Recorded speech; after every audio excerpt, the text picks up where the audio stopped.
Apa kabar Kota Makassar? Ini kita bikin motovlog lagi sore hari di daerah Jalan Kakatua. Pas sampingnya ini top mode.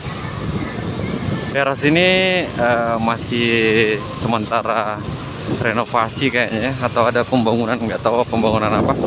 Karena ini di sepanjang jalur, kita lihat jalur Samratulangi juga banyak kayak ginian. Di daerah Cendrawasih juga paling banyak. Ini daerah Jalan Kakatua sekarang sudah mulai ramai kembali. Ini kita baru sempat juga motovlog daerah sini. Daerah sini ada ini kantor TVRI ya. TVRI Kota Makassar. Di daerah sini ini tempat GOR ya, gedung olahraga daerah sini, masuk sini. Banyak ada beberapa tempat olahraga di dalam, kayak tempat berenang atau ya tempat-tempat lainnya lah.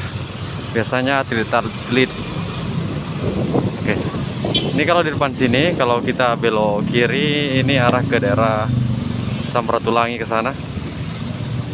Tapi kita mau lurus, kalau lurus ke sana itu daerah Landak Lama ini ya, Landak Lama depan. Ini Landak Lama di depan. Ini mengarah ke daerah Veteran Selatan ya.